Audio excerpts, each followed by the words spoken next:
Temanggung sering disebut Temanggung bersenyum. Temanggung memiliki pemandangan yang indah. Di kota tersebut terdapat tugu dan alun-alun kota. Ada sebuah jembatan yang bersejarah, yaitu Jembatan Progo. Jembatan tersebut digunakan untuk pembantaian massal pada saat penjajahan Belanda. Di sebelah utara Jembatan Progo terdapat sebuah monumen Bambang Sugeng. Siapakah Bambang Sugeng itu? Bambang Sugeng adalah seorang putra asli Temanggung yang lahir di desa Tegal Rejo pada tanggal 13 Oktober 1913. Beliau merupakan anak sulung dari 6 bersaudara. Beliau dan keluarganya tinggal di daerah Keranggan, Temanggung. Bambang Sugeng adalah seorang juru tulis di Kabupaten Temanggung. Setelah itu, beliau memilih masuk menjadi anggota PETA. Tak lama kemudian, beliau diangkat menjadi komandan batalion. Beliau juga pernah diutus oleh Insinyur Soekarno untuk menjadi duta besar di Vatikan dan Tokyo. Mungkin saya ceritakan sedikit tentang Bambang Sugeng. Ya, Bambang Sugeng ketika masa BKR itu menjadi satu komandan resimen, namanya Resimen Gunung Sumbing, yang membawai beberapa kelompok batalion, antara lain Banyumas, Wonosobo, Temanggung, di Magelang juga. Ya. Terus Bambang Sugeng juga punya jasa tentang perebutan senjata tentara Jepang di Temanggung, tepatnya di depan Tuku Renes yang sekarang, yang depan gereja Pantai Kosta. Itu ada rumah Cina. Di situ Bambang Sugeng pada tahun 45 itu memimpin sebuah diplomasi penyerahan tentara Jepang, senjata tentara Jepang tanpa adanya pertumpahan darah. Oleh sebab itu, maka dari pihak tentara Jepang itu mengutus yang namanya Mayor Miyagaki untuk memahat batu yang berupa prasasti yang sekarang ada di Monumen Bambang Sugeng. Jadi intinya Bambang Sugeng sudah dianggap sebagai saudara tuanya dari tentara Jepang. On August 6, 1945, two American Super Fortress bombers... Pada tanggal 6 Agustus 1945, sebuah bom dijatuhkan di atas kota Hiroshima, Jepang oleh Amerika Serikat sehingga membuat semangat tentara Jepang menurun. Dan pada saat bom kedua dijatuhkan atas Nagasaki, hal inilah yang menyebabkan Jepang menyerah kepada Amerika Serikat dan sekutu. Proklamasi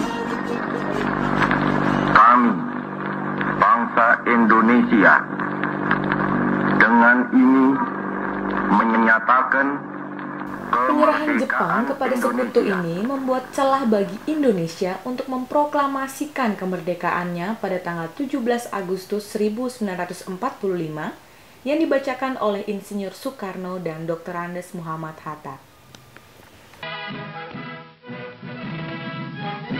Proklamasi Kemerdekaan Indonesia 17 Agustus 1945 tidak secara otomatis menjadikan Indonesia terlepas dari belenggu kolonialisme. Pada tanggal 15 September 1945, sekutu mendaratkan tentara di Tanjung Priuk dengan diboncengi oleh Nika.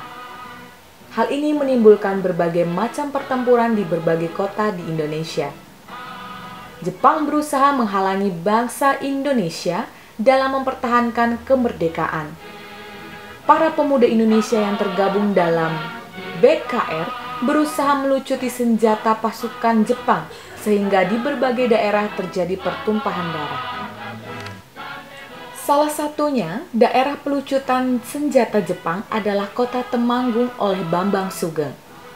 Namun, dalam pelucutan senjata yang ada, dilakukan tanpa pertumpahan darah. Hal ini merupakan sebuah prestasi tersendiri dan membuat pihak Jepang merasa dihormati sehingga untuk mengenang jasa Bambang Sugeng dalam pelucutan ini, didirikanlah sebuah monumen yaitu Monumen Bambang Sugeng, dan di dalam monumen tersebut terdapat sebuah batu yang bertuliskan seluruh dunia sekeluarga. Selain Monumen Bambang Sugeng yang ada di kota Temanggung, ada beberapa tanda jasa yang beliau peroleh, yaitu Bintang Dharma, Bintang Kartika Bakti Eka 1, Bintang Grilia, Bintang Suwindu, Satya Rencana Perang Kemerdekaan 1 dan 2, Kesetiaan 16 tahun, Bom 1 dan 2, Satya Rencana Penegak, Bintang Menteri Luar Negeri Republik Indonesia, dan Bintang Mahaputra Adi Perdana. Pak Bambang Sugeng dikenal baik oleh para tentara veteran. Salah satunya ialah Bapak Munjiat yang juga merupakan bekas anak buah Bapak Bambang Sugeng. Dia seorang komandan yang sangat bijaksana. Beliau adalah seorang gubernur militer yang mempunyai wilayah Kaishan Kedo, Jogja, Banyumas. Kampung ini adalah merupakan kota perjuangan yang pada waktu menghadap heroik. Dibuktikan pengorbanan yang ada di Kaliprogo itu bukan hanya seorang prajurit, ya pemuda, ya orang tani, ya orang pengusaha. Berikut ini adalah beberapa tempat di mana tawanan tersebut ditawan sebelum dibawa ke jembatan Progo untuk dibantai secara massal.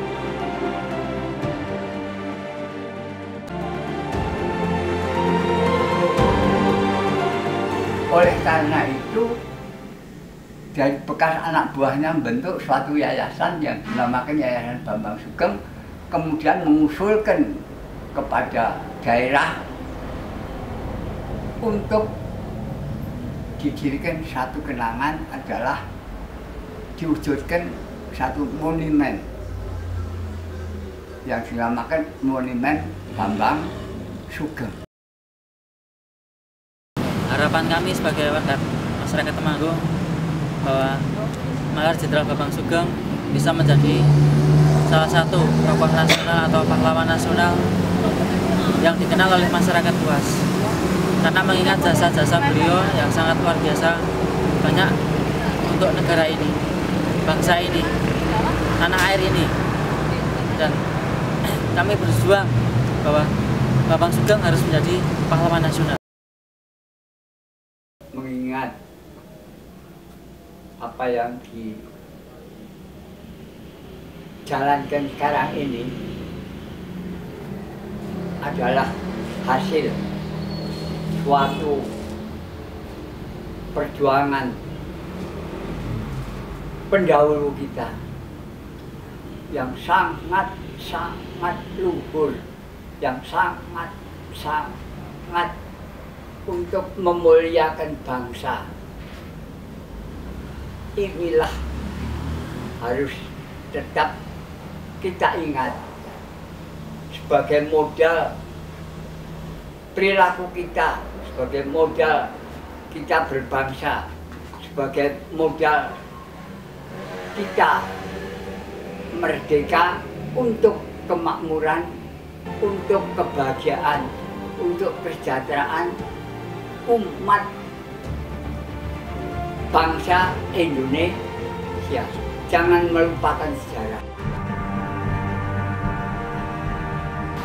Untuk masyarakat Temanggung pada khususnya dan masyarakat Indonesia pada umumnya, Jas merah, jangan sekali-kali meninggalkan sejarah. Merdeka!